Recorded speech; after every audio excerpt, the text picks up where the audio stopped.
This is Goss's Garage with Pat Goss, co-host of PBS's Motor Week. He'll take your calls and comments now at 844-885-4677 or email him at radio@goss-garage.com. And now, Pat Goss. Hey folks, welcome to Goss's Garage. Now, you know, it's a holiday weekend, and I hope all of you are safe in your travels and so on.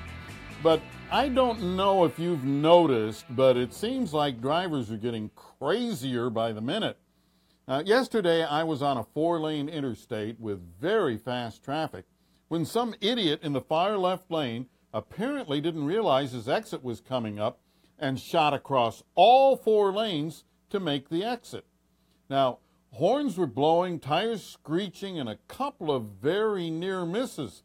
The guy must have the brain of an amoeba and the luck of a saint, because if the driver of the 18-wheeler he cut off hadn't been ultra quick, he would have been mashed into a bloody pile of goo. Then there are the seriously demented drivers who aren't content with just one dangerous antic, so they weave in and out of lanes. Hey, there were even some people, a few of them, who used their turn signals. Unfortunately, most of those were only signaling to show you that you were on their private piece of the highway. You know them. They're arrogant, ignorant asses who feel they own a piece of the highway, and it doesn't matter that you're using it. They're going to take it, and you had damn well better get out of their way. Hey, let's not forget the tailgaters. Idiots looming large in your rearview mirror, 2 feet off your rear bumper, with no way on earth to stop in an emergency. Well, actually they can stop, because when they hit the back of your car, it does tend to slow them down. Idiots abound on today's roads, so here's an important safety tip. Special order your next new car instead of buying one from inventory. And it's possible you could get a much safer car without spending a single penny extra. It's easy. Just go through the list of options and pick the ones you want, then add a free option to your list. Turn signals. That's right, turn signals. Oh, you didn't know turn signals were optional on new cars? Well, they must be, because so many drivers don't signal their turns, and that, my friends, makes 0 sense, because not using turn signals is stupid and it's dangerous. The only rational conclusion to this is that cars don't have turn signals. So simple, so basic to driving, yet lots of lives are lost each year because people don't use turn signals. Perhaps it's just to move stupidity up to an art form, or who the hell knows. Turn signals have been on cars for over 75 years. The first blinking turn signals were on 1939 Buicks. The next year they were standard on several vehicles and available for about $8 on many more. All this begs the question, after more than 3/4 of a century, why do so many people refuse to use turn signals? Do they get a rush from cheating death? Are they just really bad drivers? Or maybe, just maybe, there are way too many incredibly stupid drivers on our highways. Don't know, nor do I understand the craziness, but I do know it's extremely dangerous. Bottom line, to live longer, practice being a better driver. We'll take a break, and we'll be right back here on Goss's Garage. Stay tuned. Pat will take your calls next at 844-885-4677. That's 844-885-GOSS. Goss's Garage continues in a moment. Life changes at a ferocious pace these days, especially when it comes to maintaining our cars. For example, automatic transmissions now need regular fluid flushes. Transmission fluid breaks down with use, and although it may look fine, its additives wear out and it can no longer properly protect bands, clutches, seals, and other hugely expensive parts inside your transmission. Bottom line, more wear and a shorter transmission life. Now you can significantly extend transmission life with a BG transmission flush every 24 to 30,000 miles or 2 years. BG makes the best transmission flush machine I've ever tested. It renews all of the fluid in your transmission, not just a small part of it. The BG transmission flush machine is safe, too, because it uses the natural circulation of the transmission. Your transmission will work better and last longer. As with everything BG offers, this is a superior service. For more information, go to bgprod.com or bgfindashop.com. Don't fall victim to "it looks good, therefore it must be good." Like when thump bump you're tapped by another car at a traffic light or in a parking lot. You get out and look, and being a good person, yeah, right. You just don't want the hassle of calling the cops and your insurance company. Plus, you don't even see a scratch, so you let it go. That could be a minor to deadly mistake. What you see is purely cosmetic, but hidden behind the cosmetics are safety systems. Those hidden parts absorb and dissipate energy, and they may have been damaged in that tiny bump. The problem is that unless you have energy absorbers and crumple zones checked, they may not protect you if your car is hit again in the same spot. Most safety parts are one-time use, and that first minor bump may have used up a portion of their effectiveness. Then, in an actual accident, they're only partially effective. For instance, the energy absorber may transmit more of the crash energy into the car and the people in the car. That could mean the difference between no or minor injuries or something worse, especially for young or elderly passengers. Even in bumps that seem like a total non-issue, take a minute to exchange information, then have the safety parts behind the bumper checked. It might save a life.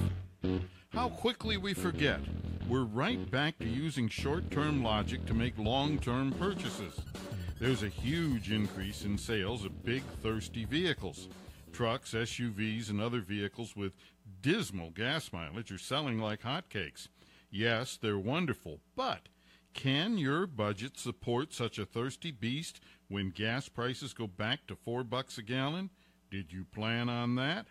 On the plus side, if you're considering a thrifty car, you might get a real deal. With so many drivers ignoring reality, there are more hybrid and plug-ins in stock. Traditionally, hybrids have not been a great deal because when gas prices are sky high, everyone wants one, which pushes their prices up, sometimes so high that you might have to pay over window sticker to get a hybrid or a plug-in. But higher purchase prices mean it can take years to break even through savings at the pump. It has taken many drivers so long to break even that trade-in time came before they broke even. But cheaper gas zaps hybrid demand, and less demand can mean a better deal. So if you've been thinking about an economy car, now might be the time. That's using long-term logic to buy a long-term product. That's smart. This is Goss's Garage with Pat Goss. Call the show now at 844-885-4677. Make sure to subscribe to the Goss's Garage radio show on YouTube, where you can find tips and tricks to save you time and avoid headaches. Welcome back, everybody.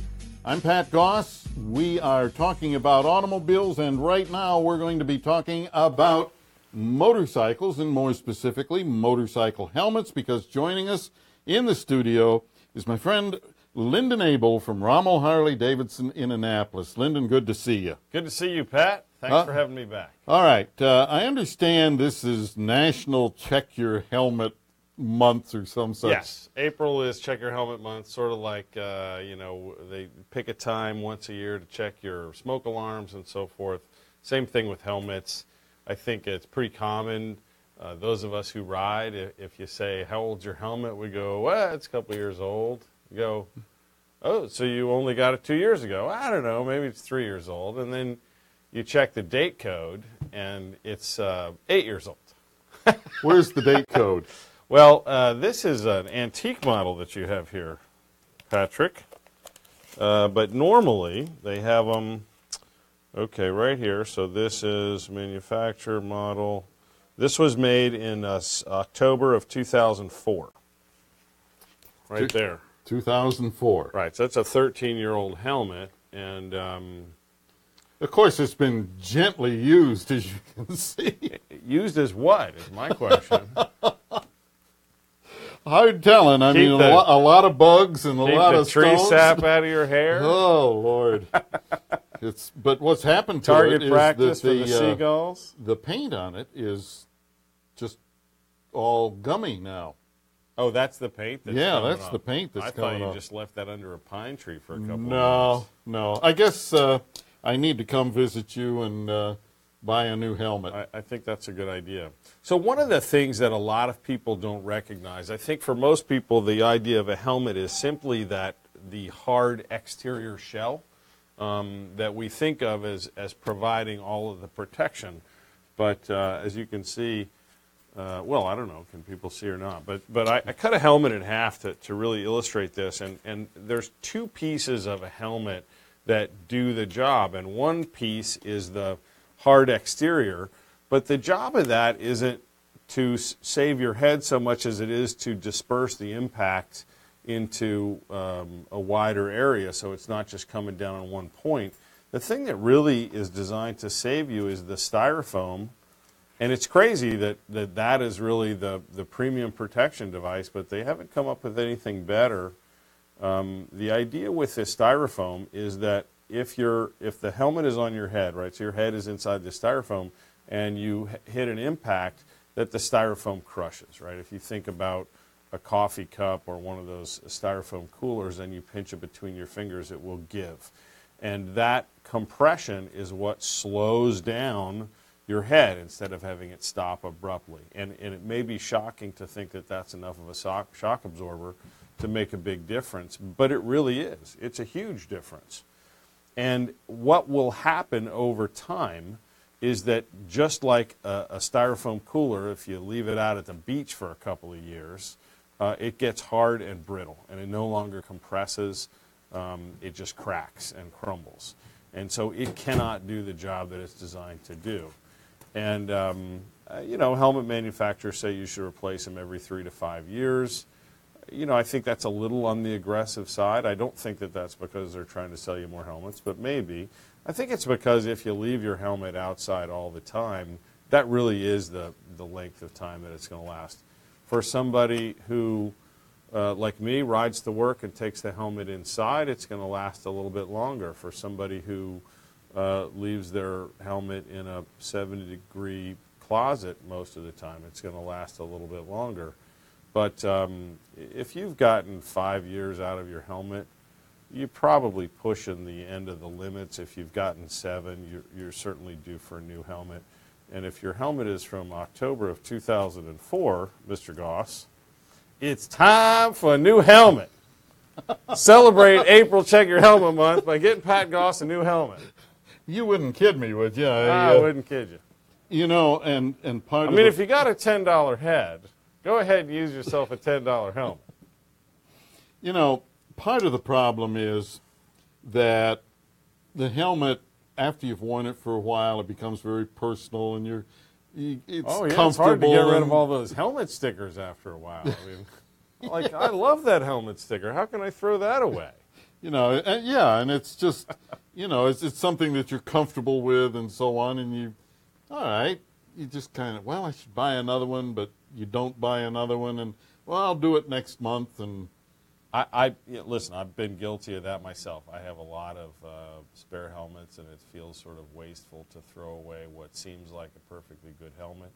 But at the end of the day, helmets aren't really expensive, and there are some nice features. Like a lot of things, helmets have sort of evolved, and there's some nice features on some of these new helmets.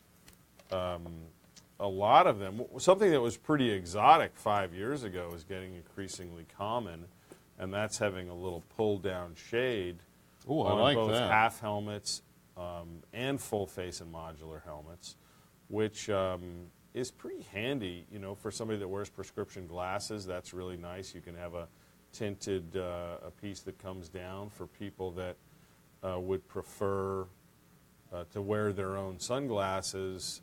It can still be nice. Change this sun shield out for a clear piece. My wife, for instance, when she rides, when it starts to rain, she loves that thing because she pulls that down and it keeps the rain from getting inside of her glasses, which can really make it harder to see. And it can give you some extra protection also in full-face helmets where it can be a pain to put on sunglasses or change them. Just having a flip-down shield is really nice. There's also adjustable fit helmets, which don't take the place of a proper fitment, but can fine-tune the fitment. Now, what are you doing there? You're tightening or loosening. Yeah, so this is, you'll see these on military helmets and some modern helmets. They have a little wheel in the back, which gives you, anybody that's been over in Afghanistan and Iraq is probably familiar with this rig, but it'll fine-tune that fit. So you start with a helmet that fits you pretty close, but then you can fine-tune this. And fit is even more important on a half-shell helmet than it is on a full-face helmet, because if it doesn't really fit you pretty snug, an impact could just knock it off your head, and at that point it's just not doing you much good if it's bouncing down the road next to you. Okay, so this is like what we use here in the shop in our welding helmets. Oh, yeah. You get them close, and then you just dial the thing till it fits. Right. And pretty neat. Yeah. And a lot of the reason to replace a helmet is that it's like cars or bikes or anything else. They keep progressing all the time. Sure. So if some of these features appeal to you, and there's another, a lot of helmets are now coming with ear pockets so that you can use a headset in a half-shell helmet, which you didn't used to be able to do. But if some of those new features appeal to you, that's a good reason. But I think the thing that a lot of people really need to understand is they go to the trouble of wearing a DOT-approved helmet so they have proper protection. Leather jacket may last you for the rest of your life, but that helmet's going to last you, 3 years, 5 years, 7 years. It ain't going to last you 10. It may look fine and you may feel like it's good because the exterior of the helmet is still solid, but that styrofoam is no longer compressible. It's no longer pliable. It's brittle, and it's just not going to do the job you want it to do. But you can't see that. All right. Well, you could if you cut it apart. Yeah, well, that's a great point. And I guess Then if you'd it have looks to buy a good, you new just one. glue it back together, right? Well, I'm sure there's some folks out there that would try that for sure. All right, Lyndon, we're going to take a quick break. We'll be right back here on Goss's Garage. Operators are standing by to take your call for Pat at 844-885-4677. Goss's Garage continues in a moment. Think you'll get a deal buying a used car from an individual instead of a dealer? Possibly, but there's a good chance you'll get taken if you wind up dealing with a curbstoner. Curbstoners are low-life scum who buy cars with problems, cobble them together, roll back the miles, make them look good, and resell them. They usually claim the car belonged to a friend or relative, and there's a sad story about a death, financial woes, illness, or other tragedy. If you buy from one of these crooks, you'll probably get a great-looking car, but in poor mechanical or body condition at a slightly lower price. But you won't get a warranty or a good, reliable car. Curbstoner cars are often so bad they only have scrap value. There are curbstoner cars all over the internet, in nearly every shopping center and sitting along the road. Total loss, flood cars are a curbstoner favorite because there are tens of thousands of them, and they're easy to disguise. So when buying off the street, question everything. When was the title issued? Is it in the seller's name? Does it show the seller's proper address? Is it from another state? Of course, always have a shop check any used car and get a Carfax vehicle history report before paying a dime. Curbstoners are crooks who will happily steal your money. So be really careful. I get lots of questions about BG products, many about specific products or services like, is BG44K really that good, or are BG transmission, cooling system, and power steering flushes actually necessary? But most popular of all, do I use BG products in my cars? Well, the answer to all of those questions is yes. A regular schedule of BG flushes and chemicals will deliver the longest possible life from all the lubricated and fuel delivery parts on your vehicles. And do I use BG products? You bet I do. I drive nice cars, and I drive a lot. Plus, my live radio and TV shows mean that my cars have to be absolutely reliable. A no start from dirty fuel injectors or a failed transmission just isn't acceptable in my life. Remember, deposits and dirty fluids ruin expensive parts.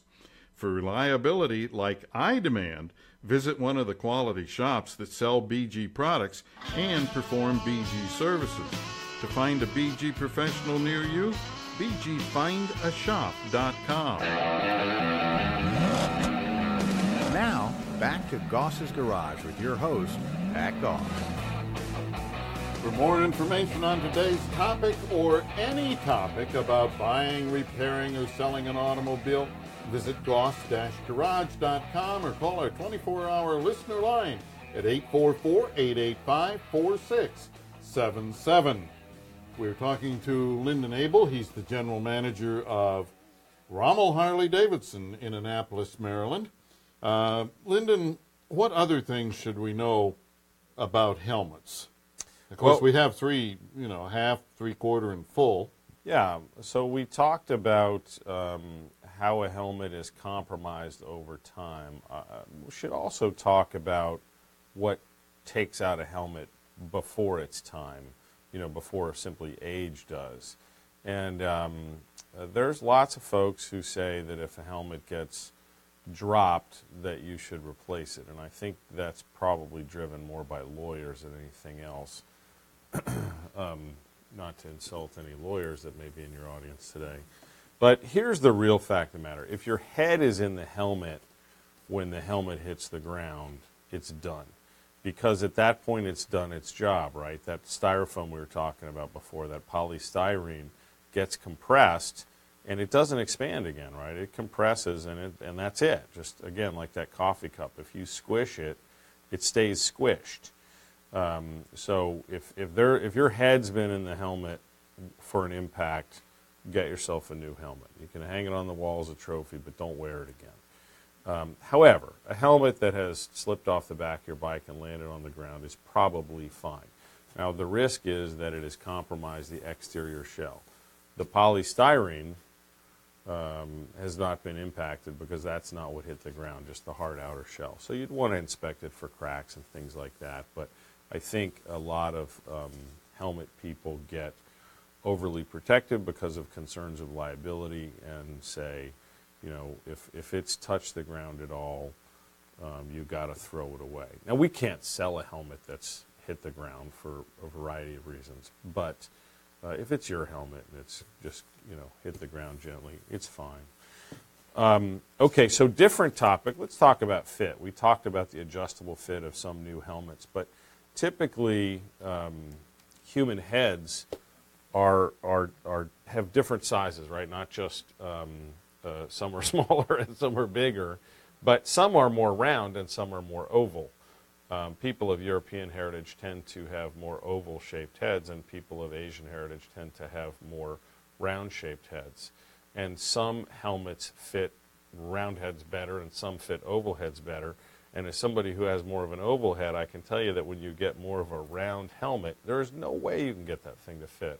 So different helmets do fit differently, and I feel bad for the folks who think, gosh, I went to a store and I looked at a helmet and it was a size large, but they didn't have the design I wanted, so I went online and I ordered this size large and it doesn't fit me at all, right? You really need to try a helmet on, and not just try it on and then walk out of the store. You should try it on and wear it around the store for 15 minutes or so. Even 15 minutes isn't enough to really tell you how it's going to feel after 3 or 4 hours. But it'll get you a pretty good idea. If that thing is a little loose on the sides and a little tight in the front, or the other way around, that is not your helmet. Get a helmet that fits your shape of head better. There's one helmet manufacturer that actually specifically makes them in those, oval, medium oval, Asian round, I think they call them. That's a very expensive helmet, but they tend to fit very nicely. What about the helmets where they give you a bunch of pads? Pads are good. I mean, that's, but the stuff that makes you feel like somebody's been beating you in the forehead with a 2x4, in the case of those of us with oval heads, is not that the foam is too tight. It's that the polystyrene is pressing against your head. So different shaped cheek pads specifically are really nice. Whether if you get a helmet that fits your head very nicely, but you have a rounder face, and those cheek pads are mashing into, and you can put thinner cheek pads, or the other way around, it's a little loose, and you can put fatter ones in there to fit. That's great. But to try to what you really want is a good fit around your skull, right? So your eyebrows and above need to fit nicely in that helmet. And if they don't, in my personal opinion, foam's not going to fix that. You need a different shaped piece of styrofoam and an outer shell. That's what's driving that bus. Okay, so try them on. Keep it on for at least 15 minutes. And anybody that sells helmets, should try to go out of their way. We certainly do, to make you feel comfortable walking around with the helmet on your head. I think most customers feel a little self-conscious, but it's just like trying on shoes at the shoe store. You can't just try them on in the chair. You got to walk around the store a little bit with them to see if they really fit you right. And I would say with the helmet, because you don't get to walk on your head, it's even more important to wear it longer so you can pay attention to feeling any little pressure points. It's easy for us to tell if a helmet is too loose.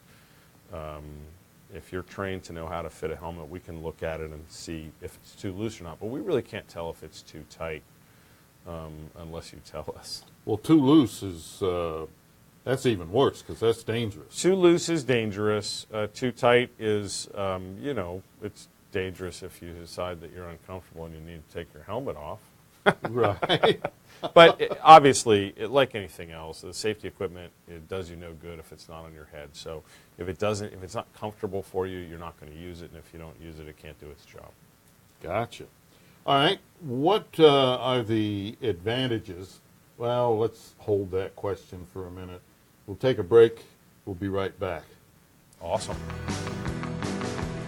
Stay tuned. Pat will take your calls next at 844-885-4677.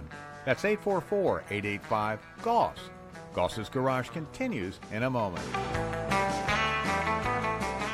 Life changes at a ferocious pace these days, especially when it comes to maintaining our cars.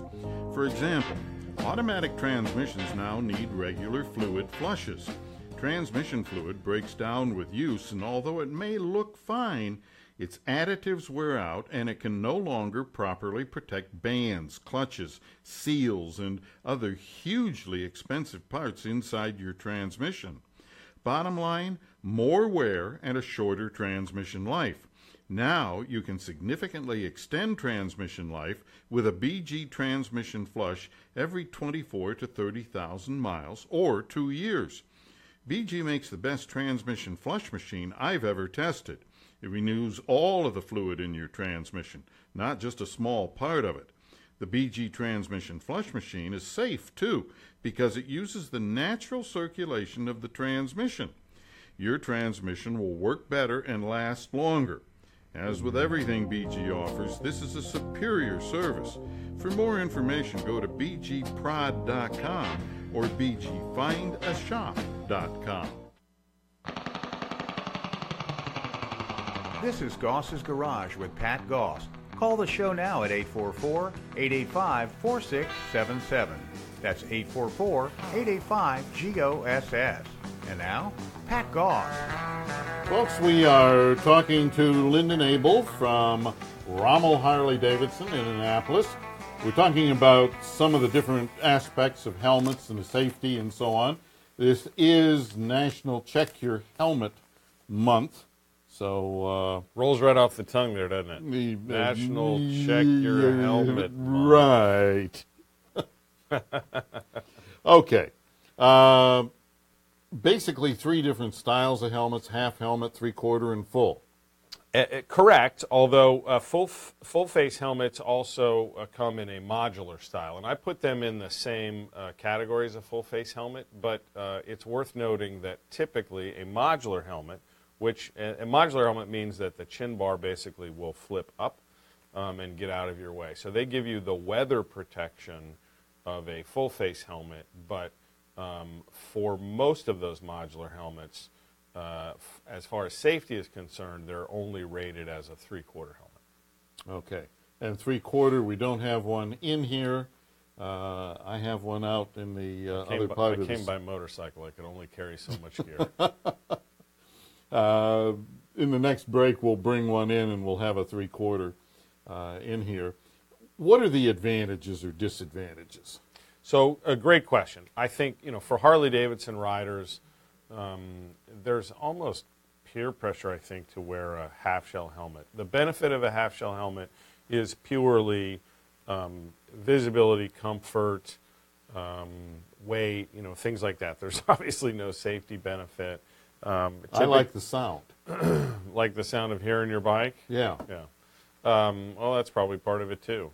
But half-shell helmets are excuse me, popular for people who want a minimalist helmet or would prefer not to wear a helmet. There's probably people in states that don't require adults to wear helmets who have made a compromise and would wear a half-shell helmet. Certainly, full-face helmets give you the most protection, both safety and weather protection. If you've been riding up an interstate, following a truck and taking a rock to the face, or riding a summer road and had a beetle fly out and hit you in the face, which happened to me last night, by the way. It feels like somebody threw a rock at your head, and it's a beetle. The worst one I ever had regarding bugs, half helmet, and I'm doing about 60 miles an hour, and a cicada. Oh, man. And that thing hit me like right below like a baseball in the head. And it just kind of exploded with all this goo all over me. Oh, that was horrible. You're going to drive people away from motorcycling with that talk.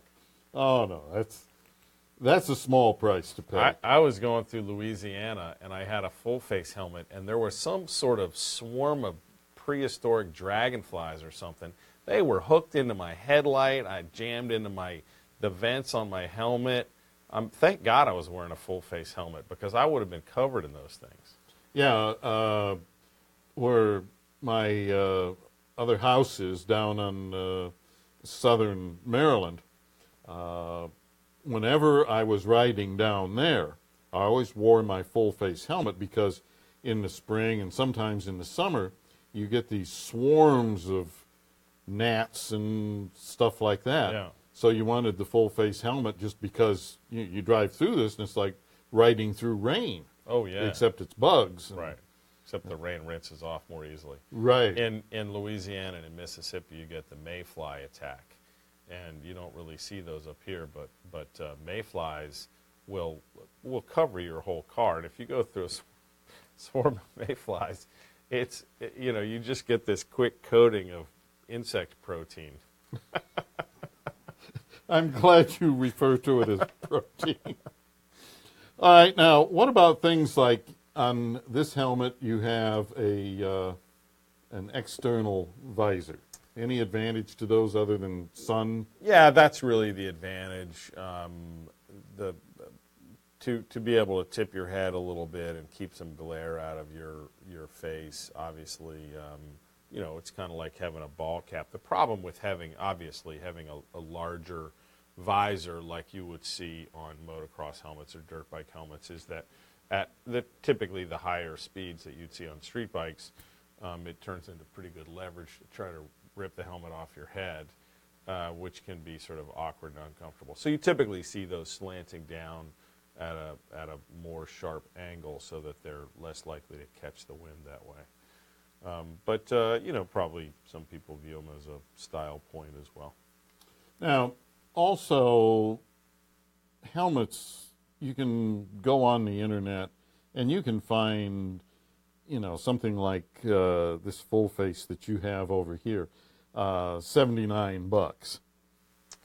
Well, you certainly wouldn't be able to find a helmet like that for $79, but you can buy cheaper helmets. And, for the most part in life, you get what you pay for. A legitimate DOT-approved helmet will have passed the DOT tests, and in general, they're fine. The biggest reason I wouldn't buy a helmet on the internet is fit and comfort. A $79 helmet that is uncomfortable is like, a cheap pair of shoes. It seems like a good deal, but it's miserable. If you get a comfortable helmet that fits you properly, and the only way to know that is to wear it for a while, then it feels good every time you put it on. You don't mind wearing it. If you get a cheap helmet that doesn't fit you properly, it's a point of pain every time you have to go for a motorcycle ride. And I mean, that's no good. On the full helmets, different types of vents, like mine has brow vents. And oh, yeah. I mean, a vented full-face helmet, that is the ticket. To get an unvented full-face helmet is, people are getting a lot of retro helmets now, and Biltwell and Abell both make some old-school copies, and a lot of those are not vented, and they're just not as comfortable. If you have a vent that allows, especially, vents that open and close, so in the wintertime you can have it's warmer inside. But in the summertime, you can open up those vents. They not only make you more comfortable, but will leave you far less fatigued at the end of the day, because they tend to, in the case of your helmets, that air comes in at your eyebrows, but they're not cool in your eyebrows, right? It's got an exit that's at the back of your head, and that air goes right up over the top of your head, and they typically will have channels in that polystyrene so that encourages the air to pass over the top of your head and then back down. You're not going to feel a breeze, but what happens is, instead of the air at the top of your helmet above your head being 150 or 200 degrees, it's just the temperature of the ambient air outside, and it makes you a lot cooler, even though you don't feel that air. It's just exhausting the hot air that's on top of your head, making your brain want to boil. And you would recommend looking for a helmet with vented helmet, and vented jackets are awesome. I wouldn't consider something without it unless it was purely for the wintertime I was looking at it. Okay. All right. Let's take a break. We'll be right back. More with Lyndon Abell from Rommel Harley-Davidson coming up right here on Goss's Garage. Stay tuned. Pat will take your calls next at 844-885-4677. Goss's Garage continues in a moment. How quickly we forget. We're right back to using short-term logic to make long-term purchases. There's a huge increase in sales of big, thirsty vehicles. Trucks, SUVs, and other vehicles with dismal gas mileage are selling like hotcakes. Yes, they're wonderful, but can your budget support such a thirsty beast when gas prices go back to $4 a gallon? Did you plan on that? On the plus side, if you're considering a thrifty car, you might get a real deal. With so many drivers ignoring reality, there are more hybrid and plug-ins in stock. Traditionally, hybrids have not been a great deal because when gas prices are sky high, everyone wants one, which pushes their prices up, sometimes so high that you might have to pay over window sticker to get a hybrid or a plug-in. But higher purchase prices mean it can take years to break even through savings at the pump. It has taken many drivers so long to break even that trade-in time came before they broke even. But cheaper gas zaps hybrid demand, and less demand can mean a better deal. So if you've been thinking about an economy car, now might be the time. That's using long-term logic to buy a long-term product. That's smart.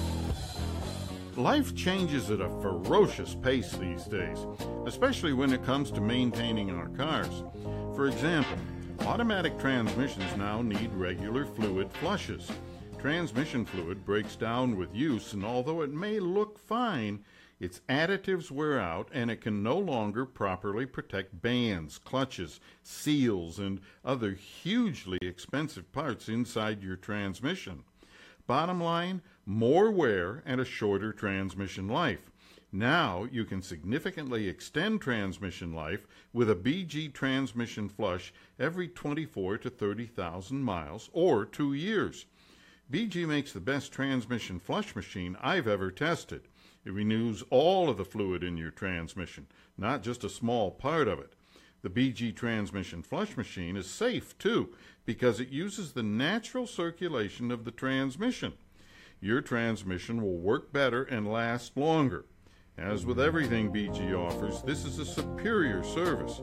For more information, go to bgprod.com or bgfindashop.com. I get lots of questions about BG products, many about specific products or services like, is BG 44K really that good, or are BG transmission, cooling system, and power steering flushes actually necessary? But most popular of all, do I use BG products in my cars? Well, the answer to all of those questions is yes. A regular schedule of BG flushes and chemicals will deliver the longest possible life from all the lubricated and fuel delivery parts on your vehicles. And do I use BG products? You bet I do. I drive nice cars, and I drive a lot. Plus, my live radio and TV shows mean that my cars have to be absolutely reliable. A no start from dirty fuel injectors or a failed transmission just isn't acceptable in my life. Remember, deposits and dirty fluids ruin expensive parts. For reliability like I demand, visit one of the quality shops that sell BG products and perform BG services. To find a BG professional near you, bgfindashop.com. Now, back to Goss's Garage with your host, Pat Goss. For more information on today's topic or any topic about buying, repairing, or selling an automobile, visit goss-garage.com or call our 24-hour listener line at 844-885-4677. Now, we were talking about three-quarter helmets, and this is what we're talking about. It comes down a little lower in the back than the half helmet. Makes sense. I mean, this is the most common helmet for years, but it makes sense that you have a full face, which shows you full coverage, and then a half is only half of that, and then three-quarters is in between. But that's the classic Steve McQueen look right there. And that's an old helmet. Yeah, that's vintage. That's been around. Haven't worn that in years. And when we were talking about vents, this is one of my helmets, the full helmet, and it has the vents up here on the top. And yes, you have top vents and exhaust vents as well. You've also got a little vent on that shield, I think. Yeah. And then you've got a vent right here. The nice thing about this vent is it just goes up here and provides a little breeze that comes right up in front of the face shield, which keeps that from fogging up as quickly. That was what I was going to say. That was on certain days when it's humid and so on, you get this fog in there. I mean, especially when it's cold outside, so it evens the temperature between the inside and the outside. And it also had a little piece right there to keep, so when you're breathing out of your nose, it tends to push that down and away from fogging up the face shield. There's a lot of little tricks like that in those full face helmets. Yeah, and so all of this points out that there's more to the There's a lot helmet. of technology in those helmets, yeah. And it changes all the time. They're making improvements in fit and the vents and all these different things. Yeah, a lot has changed. A lot has stayed the same, but I think what I see in the changes are features like the drop-down shields, like noise abatement. There's been a lot of effort in wind resistance and trying to create a helmet that has these features, but every time you put a vent up there, you create more drag, and that creates more noise. So they've gotten a little more sophisticated about how they put these features on and keeping things quiet. You know, this is an example of an older helmet that had these pieces on the side to cover up the mechanism that held the face shield, and they tried to make it as smooth as possible, but pretty soon realized that whatever you put there is going to make a racket, and it's pretty close to your ears. So the ticket now is you typically don't have these at all. They're just not there, and they try to make the mechanism underneath the face shield, and the exposed part is pretty smooth. Yeah, well, you can see the difference on between the two helmets. That's Perfect the new example, right? So it comes around here, and this stuff is all underneath the face shield, so you don't have this lip and this lip and this lip, and you get a much smoother this is pretty. flow. And looks really glamorous. If you took that off, which is the way they were when they started, there's a bunch of chunks under here. So this was more aerodynamic than the first iteration, but this is what you see today, and it's cleaner. Okay, now you mentioned vented jackets. Yeah. And when we're talking about vented jackets, what we're talking about is like on the front of this jacket. Right. So you have a zipper here that will allow you to create an opening that still allows you to be fully protected, but it'll catch the wind, and just like the vents on your helmet, it will circulate the air. So instead of that 98.6 degree air around your torso turning into 126.8 degree air, keep circulating it with the ambient air from the outside. And as long as your motorcycle's moving, that makes a big difference. Now, this one doesn't have rear vents. It has a rear vent across the bottom. Oh, okay. Right? So, same deal. All right. That's perforated. This Bring jacket this up. also has a removable inner liner. So it's a jacket that I wear in everything except the hottest summer days. I have a fully vented jacket that I'll wear for that, but this is good for spring, fall, winter. Right. Okay. Now, other things that people might want to look for in a jacket that are safety related. I like leather. Well, leather is Whenever I still can. absolutely the best. It's more expensive than textile jackets, but it's cooler also.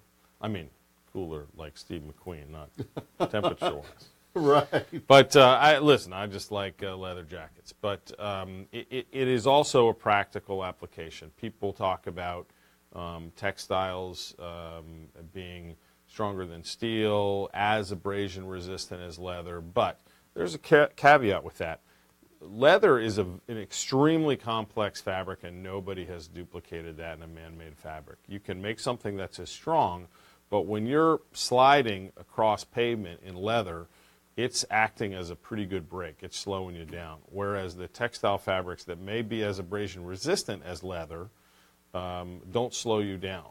Meaning, they have to be more abrasion resistant than leather in order to hold up in the same type of slide as leather would. But on top of that, you don't want to slide any farther than you have to. If you're sliding, you're risking bumping into something. Leather's still the best. So there are options, but nothing's as good as leather as far as protecting you from road rash. Other safety-related things, these days, most modern motorcycle jackets come with pockets for armor. And that's really nice, right? I mean, leather helps you in a slide, but if the most common thing is people come up to a stoplight or a stop sign and they lose their balance a little bit. They come to a stop and they're not perfectly vertical and they just go, whoa, and they fall over. And what will typically happen is you hit your elbow. And even if you're coming down from, no speed at all, you land on your elbow with the motorcycle pushing you down, that can hurt quite a bit. And if you have a piece of rubber or other padding that's designed as armor protection, the difference it makes, I can tell you from experience, is quite dramatic. And so this jacket has armor both on the elbows and on the shoulders, and you'll see that in a lot of, if not most modern motorcycle jackets, Harley-Davidson jackets that are made for riding. I think at this point all come equipped with either the armor itself or padding to put the armor in. Highly recommended. Highly recommended. I don't take them out ever. Some people take them out if they're going to wear the jacket out on the town. I'm usually riding, but even if I wasn't riding, I'd just leave them in. I've seen some things about some of the cheap textile jackets. And one of the things being that in a slide, you can get some really nasty burns from it. Yeah, that's a great point. So hardware that heats up as well as the material itself that'll heat up and end up burning you. The other problem with cheaper jackets is that they're not sewn together as well. So those panels don't do much good if they come apart from the other panels. So, if you have single stitch sleeves made with a not very good thread, not sewn together very well, once you start tugging on that jacket, that stuff just wants to come apart. So you want something that's made by a reputable manufacturer, properly made for motorcycling. And the notion that you can go into a department store and get a fashion leather jacket that's, has sort of motorcycle styling, and that's just as good as a motorcycle jacket is ridiculous. It's not really much better than a jean jacket. In some cases, it's probably not as good as a jean jacket, actually. Yeah, because the leathers and everything is different about. The leather is totally different. The way it's sewn together is totally different. The cut of the jacket is different. I mean, the gussets on motorcycle jacket sleeves are not just to keep the breeze up, but also to keep the arm from sliding up. If you're, if you need it and you're sliding on the road, you don't want that sleeve to slide up your arm and leave your arm unprotected. You need it to that could stay where it's spoil supposed your to entire be. morning, for crying out loud. Yeah, it's a downer. Well, we hope nobody does that, but there are certain facts in life that lots of people, could. Lots of people do that stuff, and I understand it. That it's very easy to look at price. It's sometimes more difficult to understand the quality of the product, which is why it's good to be dealing with knowledgeable people that understand how these things work. And if you're looking for somebody like that, I work at Rommel Harley-Davidson in Annapolis. Come on by. Yes, absolutely. We've only got a couple minutes left here. If you had one or two really important points as far as motorcycle safety is concerned, what would they be? Wow, putting me on the spot. Yeah. I would say make sure that I would start with the motorcycle and the rider before I even got to the gear. Make sure the equipment is the fallback position. The goal is that you don't want to fall off or put yourself in a situation where you need the safety equipment. So first and foremost, make sure your motorcycle is in good shape. And probably nothing's more important than the brakes, but having a professional look at your motorcycle at least once a year, I think, is the best possible insurance you can have. And then give yourself a tune-up, not just the motorcycle. Make sure that if you haven't ridden for the winter, that you get out and practice and think about the things that you already know. And if it's been a couple of years, consider investing in a refresher course so that you are using your skills. The worst helmet in the world will protect you just fine if you don't use it. Right. Well, one of the things I've found over the years, what with TV shows and so on, we have to take routine driving courses. Mm-hmm. And no matter how much you drive, no matter how long you've been driving, or how often you've taken some of those courses. Right. Every one of them, every last one I've ever taken, I've learned something. Yeah, even when I take courses that talk about things that I already know, right? I mean, let's put that in quotes. I think when I was younger, my first reaction would be, yeah, I know that. But stop and ask yourself, okay, you know that. Are you using that information? Are you putting that into work for you every day? And the answer is no. And I think I figured that out a little bit into this. And, I'll learn something or get the information again and think, wow, that's a great reminder, and I'm not doing that, and start putting that back into play. So even if I'm not learning something new, I feel like it's incredibly beneficial to just have somebody sort of tap you on the shoulder and say, you're not using that. I mean, everybody's been taught, well, most people have been taught emergency braking. Could everybody on the planet benefit from practicing emergency braking? Yes. Absolutely. Lyndon, we're just about out of time. How can people get in touch? You can stop by our dealership on 30 Hudson Street in Annapolis, Maryland. Give us a call at 410-263-3345 or check the website out, rommelhd.com. Got any neat things coming up real quick? We do. We have a road trip seminar for those of you who would like to get out on the open road in America and are not sure exactly how to do it. We're hosting that next Saturday, April 22nd. We have an open house and demo event on April 29th. And, of course, Rolling Thunder is looming large on our calendar in another month. Okay. Lyndon, I thank you. Thank you. Thanks for listening, and thanks to Steve McMillan and George Stockton for producing today's show. And, of course, thanks to Lyndon Abell for joining us with all of his good information. For everyone here at Goss's Garage, I'm Pat Goss. Until next time, please, everybody, drive gently.